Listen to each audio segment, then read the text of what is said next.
folks. Oh my God, we've made it to another episode with your February issue of Unfinished Business. I am Jeff Galashaw. I would hope you know me by now, but for those new viewers, hi, nice to meet you. As always, I have my co-host, Andre Joseph. Happy Black History Month. Yes, happy Black History Month, everybody. I hope you are ready for movie commentary, news, and reviews. So here we go with the brand new issue. So first off, let's talk about some news. Well, the new Texas Chainsaw Reboot trailer came out earlier this week. And yeah, it's for Netflix. And even though John Larroquette is still going to do the narration, it wasn't it with this trailer. The trailer looks exactly like what it is, you know, a reboot of Texas Chainsaw, trying to instill some modern into it. I mean, I'll watch it, but I'll admit, I'll probably watch it because it's on Netflix more than anything. If it was in a theater, I'd probably just wait, you know, till streaming hits. It also has to do with Texas Chainsaw Massacre. Is one of my favorite all-time horror films. So I just don't like that all over the years, the mythology and the sequels have just all taken this franchise so many places that it doesn't make any sense if you actually try to follow each film and connect it to the original franchise.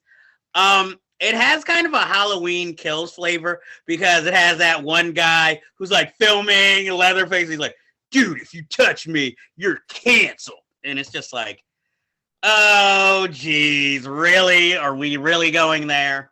I mean, and it's weird. The Leatherface doesn't look like the classic Leatherface. Like they're going for this new thing that actually looks even like more disgusting. Like it's kind of melted or mutated. How did you feel about, I guess, the new trailer of the Texas Chainsaw Massacre? It feels like another cash in, like some of these sequels that don't all connect and the remakes from the 2000s. I got the vibes of them trying to do another Walking Dead, but within the world of Texas Chainsaw Massacre. And I don't know if that's a good thing or not. I think people are going to watch it no matter what, and I'll probably give it a chance. I just feel like this is nothing new for me. Okay, yeah.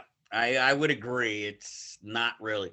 It does feel like, you know, warmed over, you know. And I mean, I hope it's better than the last Texas Chainsaw, I guess, prequel. I think it was called Leatherface, or I don't even remember. I think it was Leatherface. Yeah, it was that kind of forgettable, you know. Had a great cast. Had Stephen Dorff, Lily Taylor, but it was like all of them just for like this movie. You know, it wasn't like that rewarding because in that movie, they tried to make us guess which one of these characters who just escaped from a juvenile facility is eventually going to become Leatherface, you know? And it's just like, you know, you're watching the movie and you're like, you don't really care because all the characters are so kind of like despicable. Like, it's like, I don't want any of these people to survive, much less become Leatherface. And it's like, any sympathy you would feel for Leatherface through these characters, you'd be like, no, thank you. Yeah, he's just a bastard. I don't know how you could sympathize with him or humanize him in any way. He's a mute, you know, and he's got a weird family. Well, I mean, come on. We sympathize. Well, not sympathize, but we have audiences rooting for Jason. He doesn't talk. Well, that's probably going to be the next endeavor, is a Friday the 13th, the real Friday the 13th series, which is going to be a whole backstory of him as a boy. Maybe he's getting molested by the father, and the mother's fucking crazy. I think that's coming. They're going to hire me to direct it because I just brought it up. And then you'll somehow have to work in cursed objects from the series that somehow they're only just discovering the powers of when they're doing, you know, investigations after Jack Marshak signed his deal with the devil. For those geeks who don't know what I'm talking about, that was basically the plot of Friday the 13th, the series. That was a cash-in on the name. It had nothing to do with Jason Voorhees. Yes, we have nerd credentials here. Yeah, I remember the Sci-Fi Channel when it was the Sci-Fi Channel. Oh my! What you mean when it was good? So, even though they had crappy TV movies, but still, at least it stayed within that realm of sci-fi. And oh man, I mean, but I will give Friday the 13th the series credit. It was better than Freddy's Nightmares, which I wanted to be so good, but it was so bad and incomprehensible. And I should know, unfortunately, I've watched a few episodes recently, and I'm just like, what? The only good thing is, if you ever want to see early roles of Brad Pitt and Mariska Hargitay, they're in them for one episode. Not like series regulars. But really, that is the only news story we have this week. Unfortunately, we have to do some tributes this week because, unfortunately, a lot of, or not a lot, but two people who are near and dear to our hearts passed away since the last taping. First up, unfortunately, Danny Tanner, Bob Saget, has passed away. He's no longer in this realm. Look, I'm not gonna lie. I watched Full House as a kid. I did not watch the Reboot series. And I watched America's Funniest Home Videos when he was the host. And, of course, always heard, yeah, he's like America's dad, but if you ever hear his stand-up, it's so filthy. And, I've rarely seen his stand-up, but he has one of the best cameos of all time in the movie Half-Baked, where at a rehab, Dave Chappelle's talking about trying to get off a pot, and he's asking, pot? Have you ever sucked dick for coke? So it's like that. I even remember him in the Richard Pryor comedy Moving, where he wasn't it was Critical Condition. Oh, Sorry, yeah. Jesus. Critical Condition. Don't take any credit away from me. It was late 1980s Richard Pryor. They all kind of run together, even though Critical Condition is way better than Moving. But I remember his role there. I don't know. Bob Saget, he went on to a directing career with Dirty Work with Norm Macdonald. And he even had a kind of funny supporting role in the prequel to Dumb and Dumber, Dumb and Dumberer. Oh, that was the best thing about that movie. Oh, there's shit on the walls, there's shit on the floor. That's like the only thing I remember about that film, because the rest of it was just a bad cash in. Pretty much. The only other thing I remember is strangely Shia LaBeouf's in the movie. So that's the only other thing I really remember about the movie. But Bob Saget, even when he was dirty, there was something so endearing about him. Because I know he probably wouldn't like it, but he just always seemed like a dad, no matter what. Even though he didn't have any children in real life, he just always seemed that type of guy. Just, a dad who had a pervy kind of humor, do you have, I know you didn't meet the man, but do you have any fond memories of Bob Saget? Oh, man. First of all, this one is so hard to accept because it just happened so suddenly and nobody really knows what happened to him. But just like with you, I watched repeats of Full House when it was on as a kid, and even like the later seasons of it when it was still on. And he definitely was like the straight man of the three guys, the one that was always giving like the heartfelt speeches at the end to the girls. And, you really felt like he was your own dad too, as you watch that show. But then also seeing him do the stand-up and just being freaking hilarious. Even the stuff like sometimes where he would start knocking on the show and talking about like sexual fantasies with Kimmy Gibbler. That stuff was just freaking hilarious back in the day. And he was just like such a sweet guy, just so endearing as a person. And he is definitely going to be missed. Just one of many television icons that we lost in the last few weeks. Yeah, because he was like the comedian's comedian. Like every comedian seemed to have known him or done a show with him. And, it's just like, oh, man, and like you said, it was such a shock because it came out of nowhere. It wasn't like, oh, God forbid, like a car crash or anything. It was like, oh, man, he died in his sleep, And he was still kind of relatively young, you know, Yeah, he for was only like 65 or maybe close to it. I mean, we're fortunate that he lived long enough to do the Full House reboot slash continuation, whether you liked it or you didn't. But the fact that they had everybody except the Olsen twins says a lot. Well, I mean, well, what was Dave Coulier doing? But you know, and he always had that close friendship with John Stamos, and even guest starring on each other's podcasts. You know, but yeah, Bob Saget, you will be missed very, very much. And then, unfortunately, another more recent death just out of nowhere, Mr. Johnny Fever. Dr. Johnny Fever. Oh, excuse me. And Mr. Moore and Howard Hessman passed away. Howard Hessman, other than obviously WKRP in Cincinnati, what the hell was I saying? And Head of the Class, which they recently rebooted. And we're not going to talk about the reboot. Okay. Because I didn't watch it. I didn't even know. Did he guest star? No, it was. I only watched 5 minutes and I stopped. Okay. It's terrible.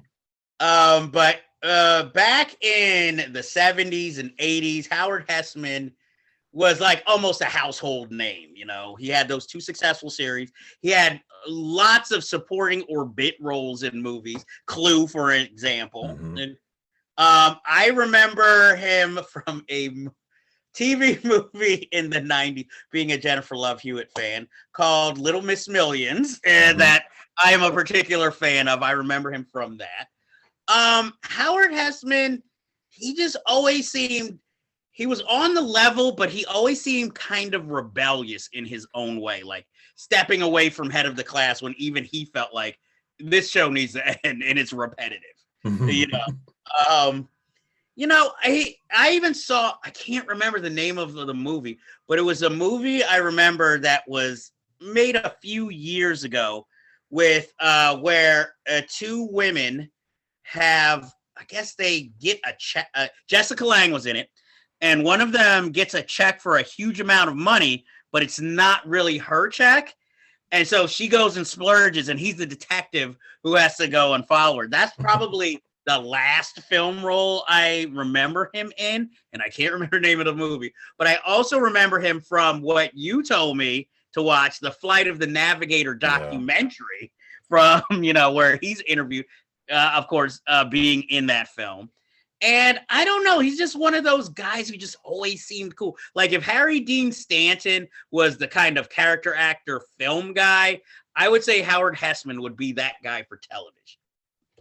So. I agree to a great extent. Although I think he had a little bit more range than Harry Dean. I love Harry Dean, but he was the kind of guy that, like, the first time I remember Howard Hessman was Police Academy 2, where he played Commandant Lassard's like uptight brother running the police station, and they have to all go after Bobcat Goldthwait. So that was my introduction to him, and then through that, I started watching WKRP when they were airing repeats in the 90s, and I fell in love with Johnny Fever. He was just the coolest guy. I wanted to meet him. I met Tim Reed, which I'll tell one day, but he was just like so authentically cool. You could tell he brought so much of his own real life as a real life DJ in San Francisco into that character. And then playing the total opposites in a lot of the movies that he did, you know, like there was Private Lessons, there was he was in Heat with Burt Reynolds. I remember he replaced Dom DeLuise as the voice of Munchie in Munchie Strikes Back, because that used to play on HBO a lot because he had that very distinct voice. And yeah, you know, he could like bounce between, especially like in the old days, between like the Johnny Fever type of roles, like the burned out hippie, or he could play like a suit and tie kind of character that's a little uptight and grumpy. And yet there was something endearing about him that anytime he was in a movie, you gravitated to him because he brought some legitimacy to it. So that's the thing that stands out to me. Like, I mean, I loved him on Head of the Class, of course, because he was the contrast to these geniuses. He's the one that's giving them the life experiences, making them less socially inept. And so, like when he left that show, it was not the same. So it's like, just I miss him in movies a lot, but I have those fond memories when I think about WKRP in particular. See me that see Police Academy 2 I saw, but that wasn't the first time I saw him. I think the first time I really recognized him was Head of the Class, and that made me go to WKRP in Cincinnati. So, and I didn't even know he was on Head of the Class when I first watched it. The first time I watched an episode of that was at my grandpa's house when they aired the episode where they did Little Shop of Horrors as a play. And that was like after the movie came out. So I was like, oh, I got to see this. And, that's how I got hooked on the show. Well, thankfully, you didn't start during the Billy Connolly years. I didn't even know about that till it was long over. Oh, man. Yeah, trust me. I used to watch that every season. So I was like, ooh. It was like, what's this? But anyway, let me stop dissing Billy Connolly. But he's great. I like Billy Connolly. I like him in other things, just not that show. But yes, heartfelt goodbye to Howard Hessman. Yeah. And definitely, if you can see his work, it's definitely worth it. So, moving on. This might be something all of you have been waiting for since the beginning of this year. It is where me and Andre are going to reveal our top 10 list of top 2021. I don't know how you want to do this, Andre. Do you want to go from 1 to 10? Do you want to go from 10 to 1? How do you want to do this? Let's go to 1 to 10. Let's mix it up a bit. Okay, should we each just go through our list or just list them one at a time? We'll do one at a time. So, I'll do one, then you do your first, then I'll do two, and then you do your two. Okay. So what is your number one movie of 2021?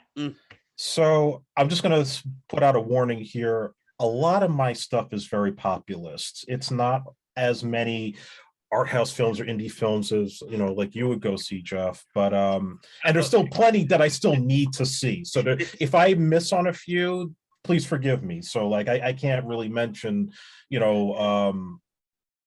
whatever is going to be up for the Oscars, like West Side Story. Okay. I can't talk about that. All right. Anyway, so it wasn't a hard choice for me to figure out my number one, and I'm going to say Ghostbusters Afterlife.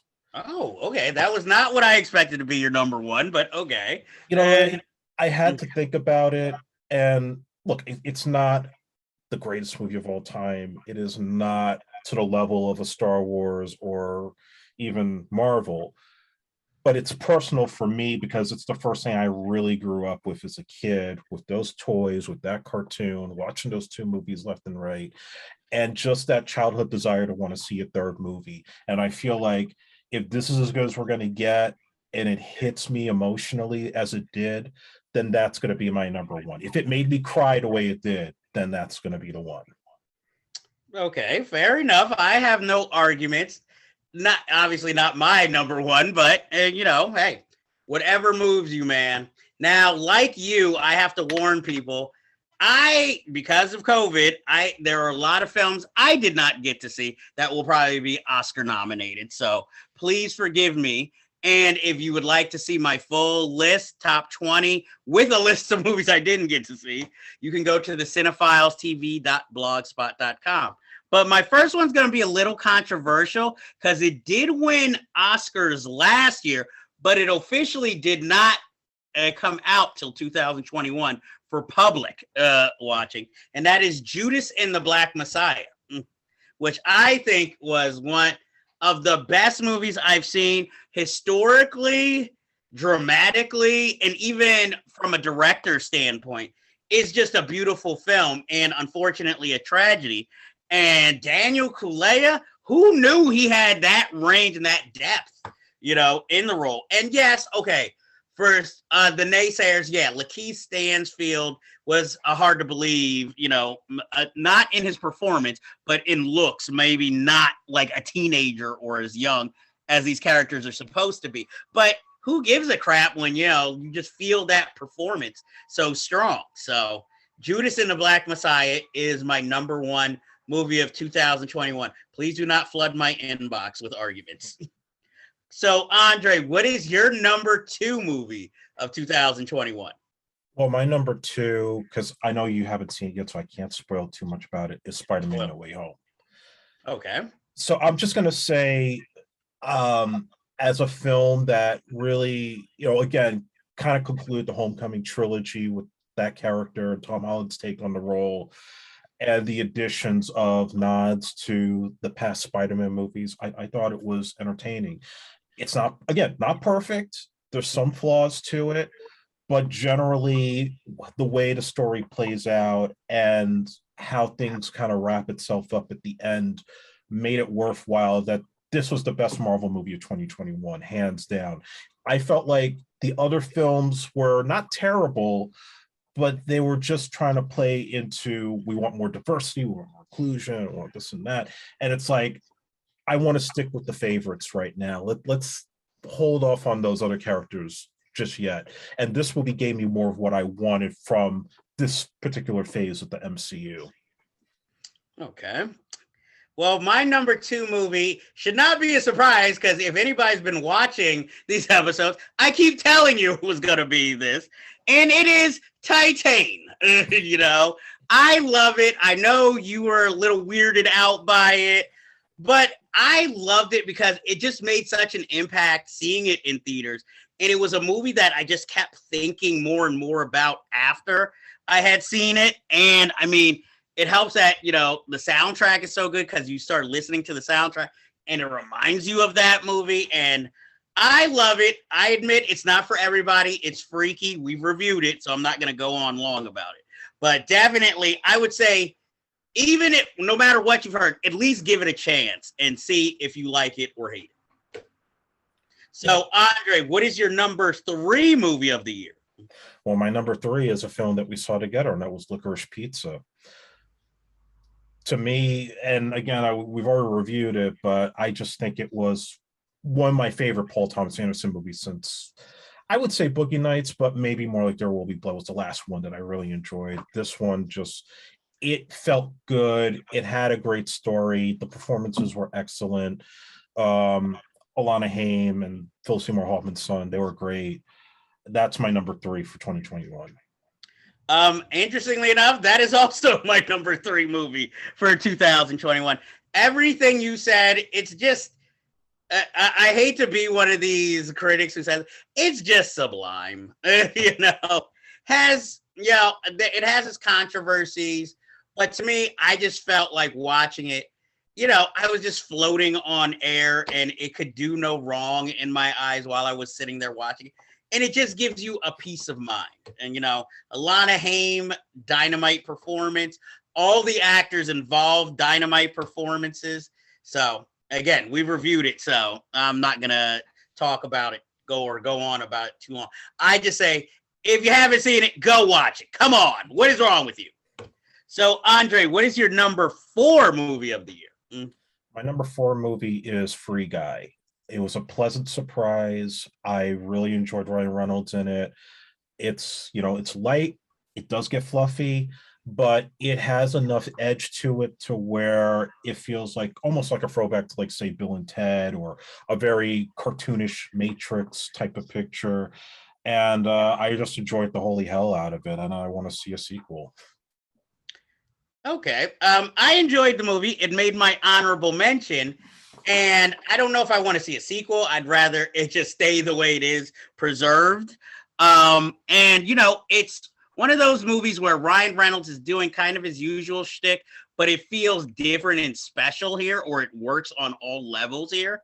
So I will say it is a movie I enjoyed quite a bit. We reviewed it. I liked it. My number four movie, I'm not sure if you even saw this movie, but I picked The Green Knight, and starring Dev Patel. It's a medieval movie where he has to face the challenge of battling the Green Knight in a fight after, he gets to strike the Green Knight first. So now the Green Knight has to strike him back. And basically the movie is more about his journey, but it's just visually stunning. The performances are grounded and good. It has a lot of folklore to it. And, I just really enjoyed the hell out of it. I actually saw it in theaters, one of the few movies I saw in theaters last year. And it was just like, it took you to another world. And if you can adequately world build, you've already got me, so I just love the film. And it's nice to see Dev Patel in a leading role in a, good and successful movie. So that is my number 4. So what is your number 5 movie? My number 5 is Dune. And I feel it's a shame that it had to be thrown in the mix of all the other HBO movies that were going to HBO Max and theatrical, because it's a gorgeous looking movie. I think Denis Villeneuve did an excellent job with the material and avoiding the mistakes that David Lynch made, but at times almost like giving a nod to what Lynch did in that original 84 film. And told you enough to where it didn't feel overstuffed. It gave you the first half. Obviously, there's going to be a follow-up to do the other half of the story. And I think it was cast perfectly. And I just think like the overall style of it was just mind-blowing. I enjoyed Dune. It did not make my top 10, but it is on my top 20 list. I only saw it recently. And I have to say, Denis Villeneuve, me and him have an interesting history. Whereas I love Sicario, but almost every film after that I have seen in theaters and fell asleep watching. So that I had to wait for it to come out on streaming to fully stay awake and watch it. I'm not trying to diss him as a filmmaker. He is a great director, especially when it comes to visuals. And, what is left unsaid in scenes. This is the first film that I could actually sit through the whole film, and I stayed awake during the whole thing. So that's always a plus. But I was stunned because I'm not the biggest sci-fi fan, but I managed to follow everything and stay in with the film. And, like you said, all the performances are good. I mean, obviously trusted actors who, always give good performances, but, I was happy to see Jason Momoa in kind of a dramatic yet action-oriented film where he's not, the last man standing hero. I like seeing Oscar Isaac, as this king. I like seeing Josh Brolin. Well, it's a Josh Brolin role, but he was still. I was surprised many times. Like visually, it's great. I like that. I mean, it probably is in the book, but that protective kind of armor they have when battling, whereas David Lynch made it like more 3D where you could see it. Here, you didn't know about it until like somebody struck somebody. But, it was really good. And while I will watch part 2, I am interested to see where it goes, So I can agree with you that it is a good film. I just didn't like it as much as you. My number 5 is probably another movie you didn't see, but it's also a movie most people probably didn't see. It's a kind of a cult film, but it is PG Psycho Goreman. This film is fucking strange. You thought Titan was strange. This movie is strange. But it's a weird strange. It's like cute and cuddly because it's basically about this intergalactic killer who crash lands on Earth, and this little girl finds a device that manages to control him. So she kind of uses this device to have this guy, this psycho alien killer, kind of be her like best friend and minion, so that she can get anything she wants. It's twisted like that, and it uses all practical effects. It's an amazing film. This is something that is definitely going to be a cult film of the future, and I would suggest anybody who's into like those weird kind of horror sci-fi kids movies of the 80s to definitely check this out. Oh, but there is gore. It's not for kids, but it involves children in it. So I would say definitely check this film. It's a great oddity, and I will say, though I love the first four films I listed, this was probably the one I had the most fun watching. You know, because it's demented but cute, if you can put that all in one movie. And I look forward to the director's future films. So that is my number 5, PG Psycho Gorman. What is your number 6 film? And My number 6 is the latest James Bond film, No Time to Die. So I know we haven't reviewed this yet. And again, I don't know if I could spoil anything here, but for me, it definitely took 3 movies to accept Daniel Craig as James Bond. And being that this is the last one, they definitely went subversive and went straight back to the Ian Fleming novels and did some very, I would say, for the general James Bond fan that never read the books, some questionable and controversial decisions in its storytelling. But it's bold, it is action-packed, it is dramatic and emotional, and I would say it's probably the most emotionally gripping Bond film since On Her Majesty's Secret Service. wow. Well, I am not a big Bond fan, but I did see No Time to Die recently.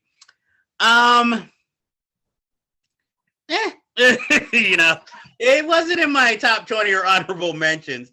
I really liked Anna de Armas in the film. I enjoyed everybody's performance in the film. I liked how it ended, but Rami Malek again as the villain. It's just like, I'm just not into this, like this performance. It's not grabbing me. It should, but it's not. And I'm not a big Christoph Waltz fan either, necessarily, at least in this series. Mm-hmm. So it's just like, okay, he's there. Okay, I'm trying not to spoil anything. The death of a certain character upset me most. Yeah, I know who you're talking about too. Okay, that was the thing that maybe emotionally gripped me. And the thing was, those were my favorite scenes were with him, with that person in Bond. Yeah. Those were my favorite scenes of the whole film. So as soon as that person goes like, oh, now I'm stuck with this, and I guess it just to me felt like a cop-out or lame, the whole family storyline. I just was not with that. And again, I'm not a big Bond fan, but even I felt like, come on, really? So, okay, my number 6 movie, again, your premonition was true. Another movie you probably didn't see. And I seem to be picking these odd, like, art films. But my number 6 is Plan B, written and directed by Natalie Morales. And it is a teen comedy. So, yes, start with all the hate mail now. But it is a smart teen comedy about 2 girls. One is a lesbian, one is straight. One is Hispanic, one is Middle Eastern, and they throw a party, and the Middle Eastern girl hooks up with a guy rather quickly, and he inseminates her, and she feels that she has to get the Plan B pill, but they live in a religious state where they need a parental permission to get the Plan B, so they go on a road trip to go to another state so they can get a Plan B pill, and hijinks ensue, and a lot of learning and loving happens, not between the two of them necessarily romantically, but bonding and learning about their families and fearful of what will happen if they are found out for the things they are doing. But it's a very thoughtful film. It's hilarious. If you like the book Smart, you'll love this because it's also from a more minority perspective. So I just really love this film. It was very charmed by it and plenty of laugh out loud moments. So if you haven't seen it, go check it out. It's on Hulu, people. I know most of you have it, even if it's the commercial version. So definitely check it out and watch the films of Natalie Morales. She co-directed another film, and she's a recognizable TV and movie actress. So that is my number 6 movie. So Andre, what is your number 7 movie of the year? My number 7 is James Gunn's The Suicide Squad. Huge improvement over that garbage from a few years ago, Will Smith. And Whoa! I understand that got meddled with by the studio, but this movie in particular had James Gunn's stamp all over it. It was fun from start to finish. It was, I mean, John Cena playing Peacemaker. I'm not a big Cena fan myself, but I thought he did great with that. Uh, Idris Elba was a step up, from Will Smith, to playing different characters. And I love Stallone playing King Shark, the voice of King Shark. He was great. I mean, it just was what Suicide Squad needed to be. It needed to be fun. It needed to be R-rated. It needed to be unpredictable. And I think I got all that here. And it's artistically, like, when Harley Quinn's wiping out the entire, like, building full of henchmen, and they're playing like that classic I don't get nobody, whatever song they call it. I love that whole sequence. It was fantastic. I enjoyed the Suicide Squad.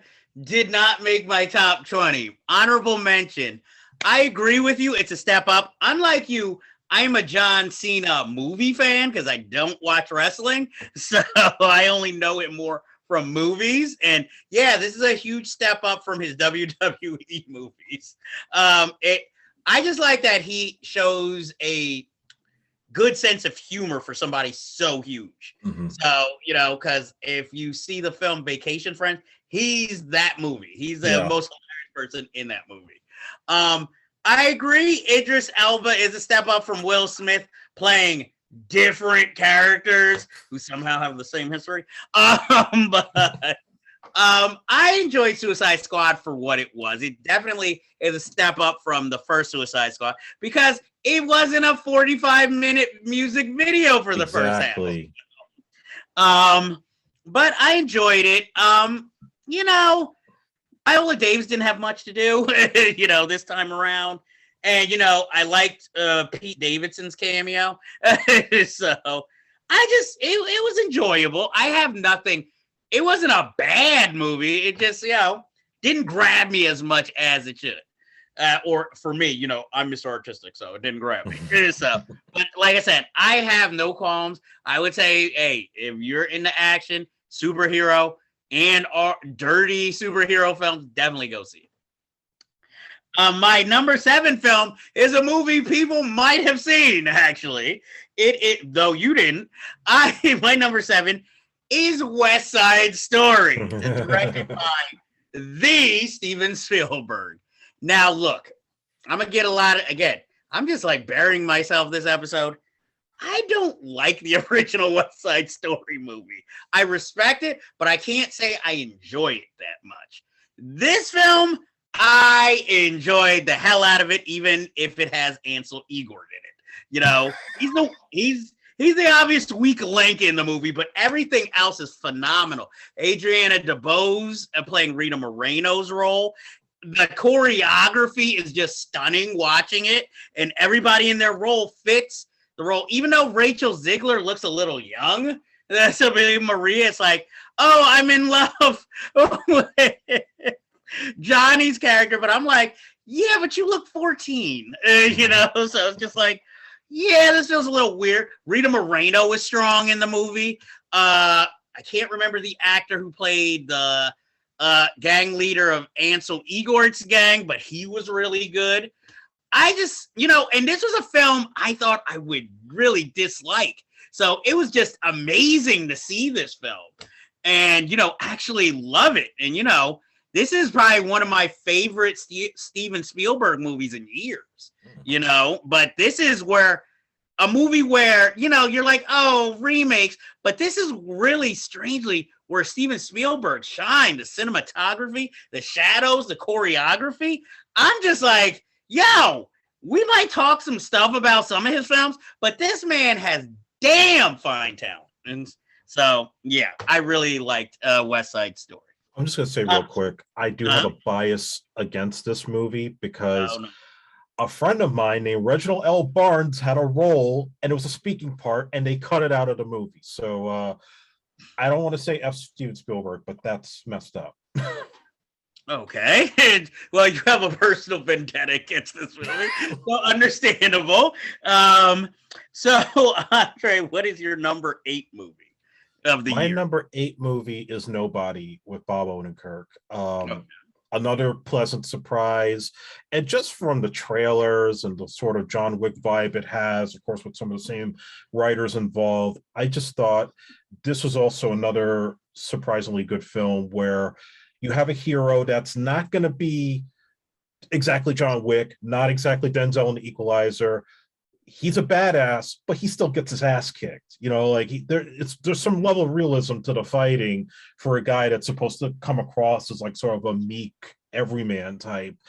And I love Christopher Lloyd playing the dad. He was a scene stealer, and just again overall like a different type of action movie that I really enjoyed.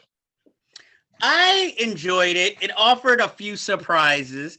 I mean, somewhat at half the film, you know where it's going. But like you said, I enjoyed the fact that, he wasn't invincible. He can get hurt, and, that even his family really didn't know anything about this, or even a hint of this.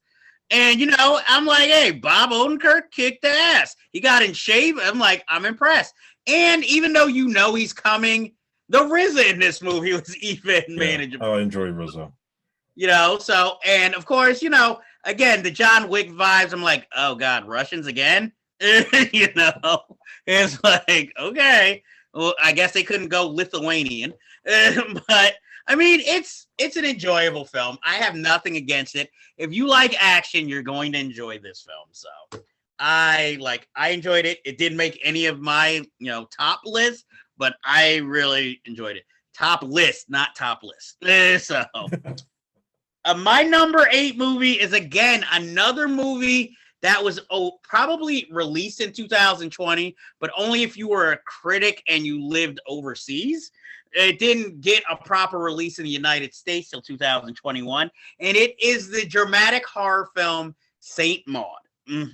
This was a film I was looking forward to seeing in 2020 and was heartbroken when its release got canceled. And then it was on Epix, and it even almost made me order Epix channel just so I could watch this movie. Luckily, Amazon Prime and Hulu got it, so I could watch it there.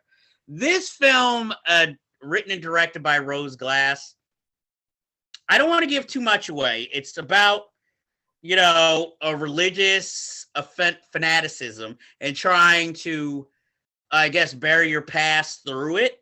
And it is just an amazing film. Myford Clark gives a performance of the year.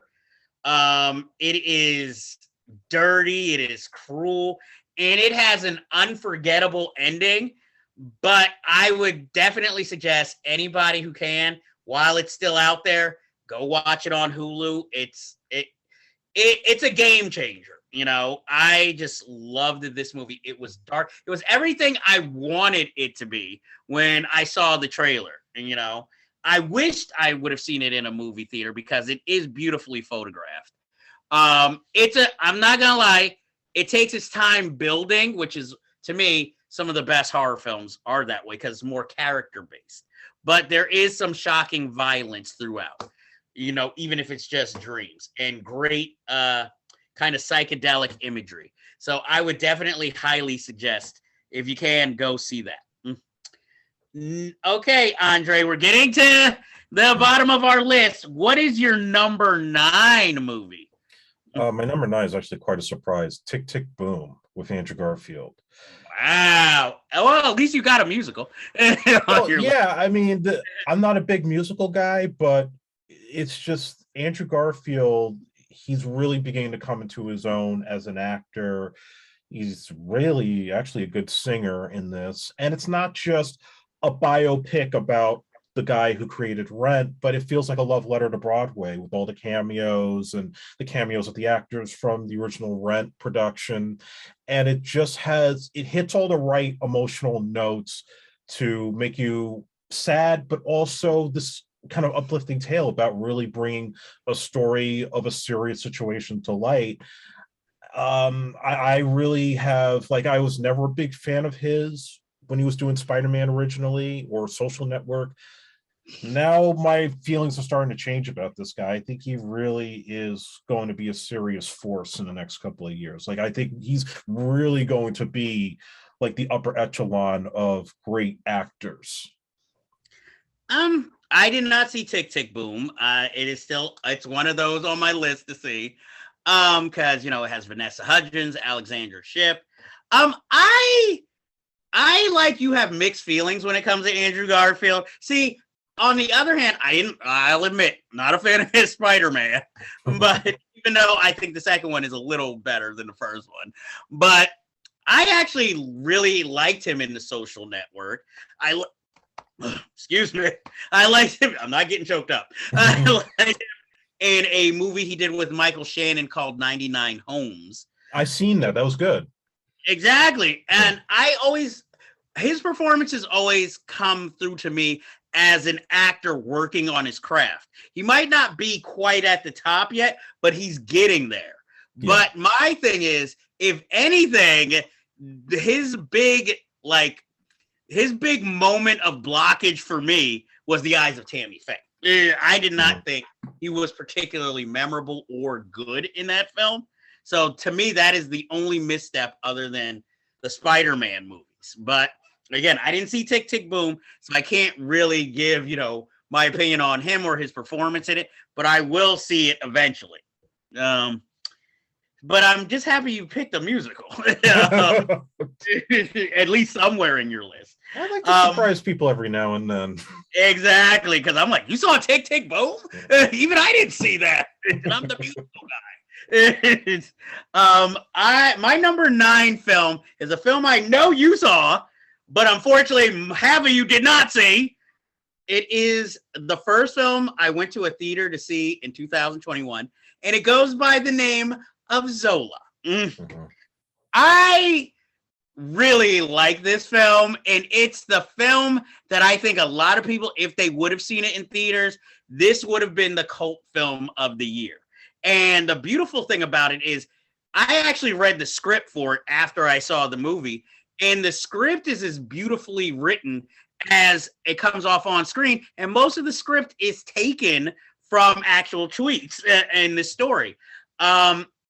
I think that Riley Keough gives the most memorable performance of the movie, even though it's kind of like, I don't know, blackface in her black accent throughout the film, but it's memorable. But Taylor Page is memorable just for what she conveys in her facial when she's not speaking. And it has some of the weirdest comedic scenes ever on film, like your scene that you mentioned where she's on stage and stripping and a white guy goes up to her and is like, "You remind me of Whoopi Goldberg," like as a compliment. It's like, he looks nothing like Whoopi Goldberg, but I was just like, this movie had me. There is one weak performance, at least to me, and that is playing the Nicholas Braun playing Riley Keough's boyfriend. His performance never felt like real. Like everybody else plays the hell out of their role. I mean, Coleman Domingo, come on. When all of a sudden he breaks out the accent, it's like, what the fuck? But I'm just like, his performance, this is the one time I watched the movie where I was like, how did you not cast Davidson in this role? But it is definitely a film worth seeing. Jeremy O. Harris, Jacinda Bravo, all around. This is a beautiful, and I'm going to say it. Some people are going to label it ghetto or hood, but my thing is it's so much more. It's kind of a cultural look, at a misadventure. And it's, to me, very memorable. Even for the one scene where there's a police brutality in the background of a scene. So it puts up its little subtle hints. And for you Euphoria fans, there is penis in this movie. So, just letting y'all know. And so, Andre, we're at the bottom of our top 10. What made the glorious number 10 role that got to be remembered as one of the top movies on your list? Well, This one had to edge out a lot of other films that I liked, and it's a documentary, and it's called Val. Ah, I felt that, okay, there's so much we know about Val Kilmer, a lot of controversies behind the scenes, not getting along with directors and things like that. But hearing it from his point of view, especially with what he's been through with the throat issue, you almost like fall in love with this guy all over again, to understand that this is a guy that never wanted to be a typical leading man Hollywood movie star. He wanted to be like Sean Penn. He wanted to be like Kevin Bacon. He wanted to play characters. And the fact that he wasn't afforded that opportunity because of his looks and because he had that quality about himself, that it's almost as if like his whole success has been a little bit of a tragedy in itself. So I really sympathized with him at the end, and found myself wanting to go back and see some of those performances and really appreciate the artist that was in those films. And even looking at something like Batman Forever a lot differently and understanding why that didn't work, why he didn't get along with Joel Schumacher. It was more than just trying to sell toys. well, I saw Val. I really enjoyed it. I think it's good. It made my honorable mention list. It just didn't make my top 20.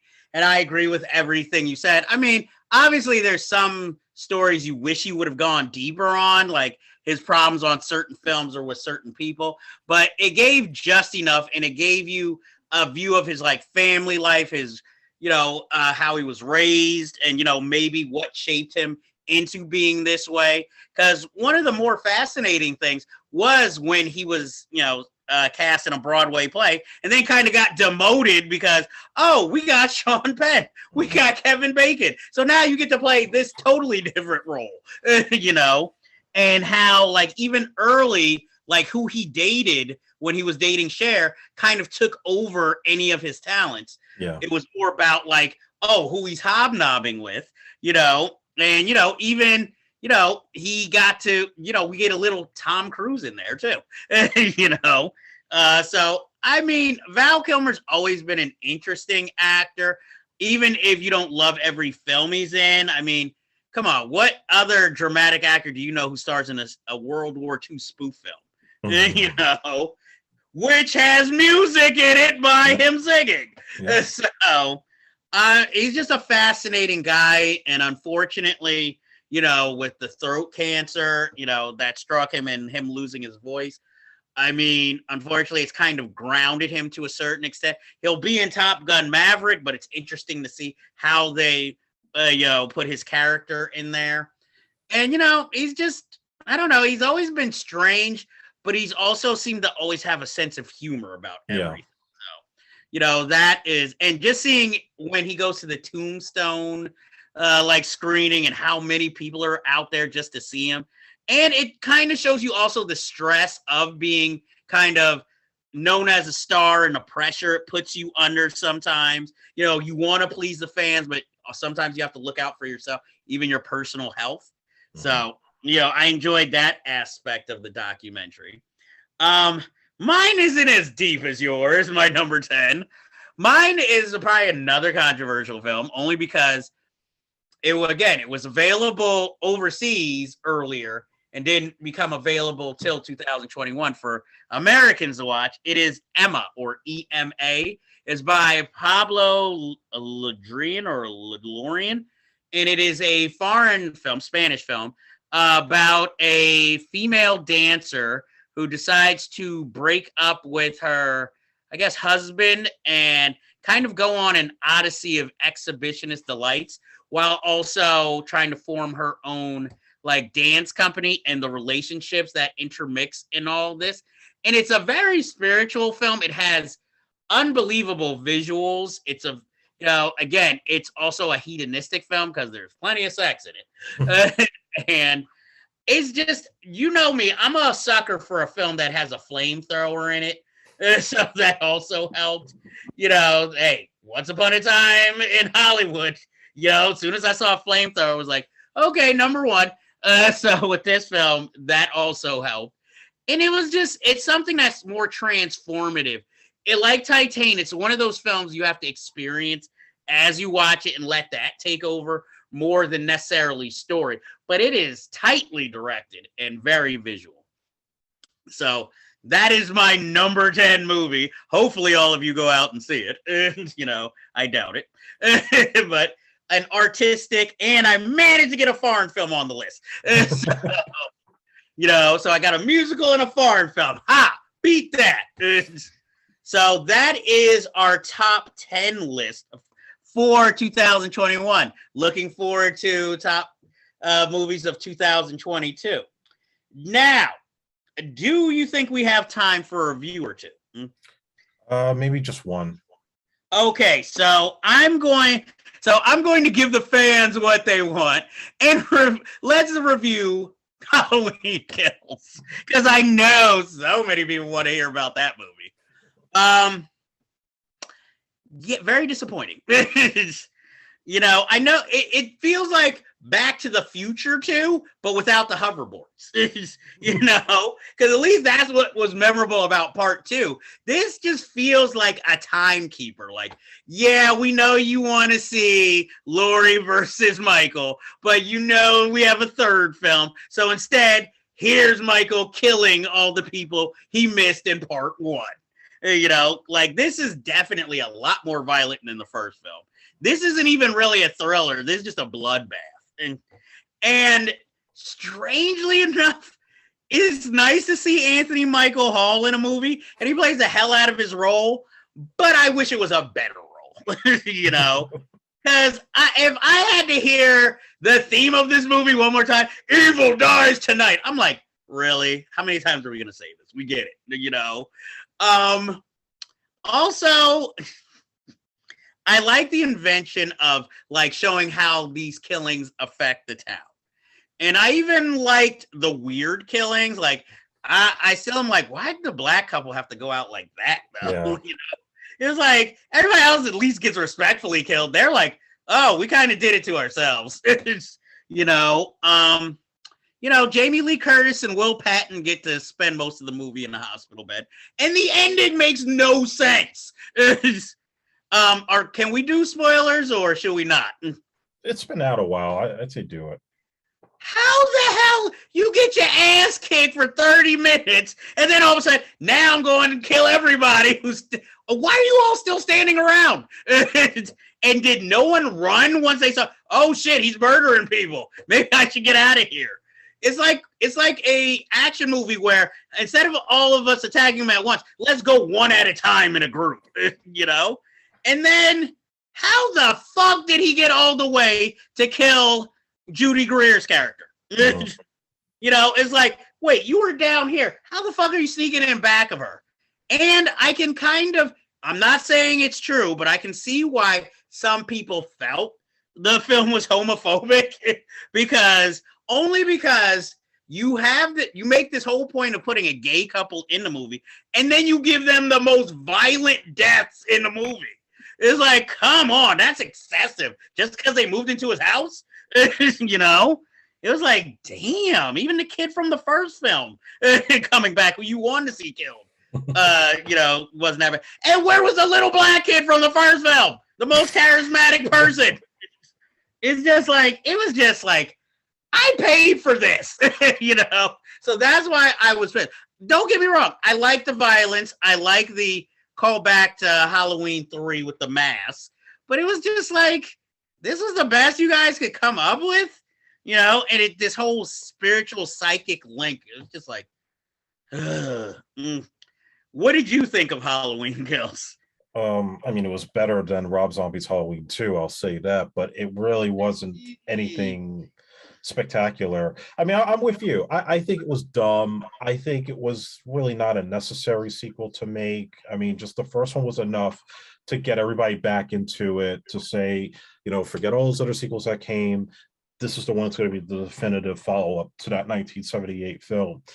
But here, just the logic of it is so dumb, with this little romance with Will Patton and Jamie Lee Curtis that doesn't really feel right. And again, the ending, as you said, just the fact that they all gang up on him, shoot the guy in the freaking head at that point. Just don't let this guy get up if you know he's that invincible. And it's like, just a lot of other things that just really were for the sake of just giving more gore, giving, the audience what they think they want. The only thing I really liked, quite honestly, was the way he brought back Donald Pleasance in those flashbacks and how, photorealistic it looked. I guess having an actor de-age to look like him was the only thing that stood out to me. It's like, maybe this is the best part of the movie, and it's really not much.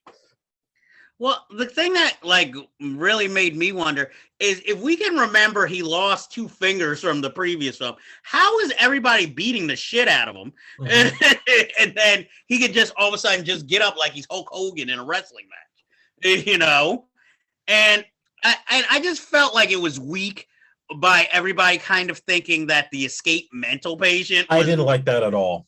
Yeah, it was just so stupid. And then what was his name? I guess the deputy who's like, he's making us show who the real monsters are. Like, wow, right? Are we in Don't Look Up all of a sudden? Yeah. There's no subtlety here. No. And I'm hoping the third one is a lot better, because I'm just like, this just feels like a stumbling block where you're just like, you know what? Maybe you should have kept it at 2 movies, Though I do disagree with you about Halloween 2 being bad. Okay, I admit when I first saw it, I didn't like Halloween 2. But that movie has grown, Rob Zombie's Halloween 2, has grown on me over the years for many different reasons that maybe one day we'll do a deep dive and I will explain why I'm not saying it's a great movie, but it's better than the first one. And there is stuff to admire in it. So, any other thoughts on Halloween Kills? Best thing about it is the John Carpenter score. That's true. I will say one of the best kills, the fireman. Even though the setup is so stupid. Where they see him and then I'm gonna rev up my saw, and it's just like, yeah. And again, you're all coming at him one by one. It's sort of like watching a Bruce Lee movie. Like, yeah, you guys are goners. This is over. And so that finishes our business for this week. But as you know, there is always unfinished business to be done. But before we go, I have to ask you, dear audience, have you seen Things to Do in Denver When You're Dead? If not, why not? Because it's fucking awesome. Andre, what movie would you like to tell the folks to go see? I'm going to mention a movie you mentioned a while ago. Have you seen the movie 99 Homes? If not, why not? Because it's fucking awesome. I agree. And that will end this week's broadcast. See you soon, folks. Hope you go out and see some of these top 10 movies that we suggested for you. And we'd love to hear your thoughts on them.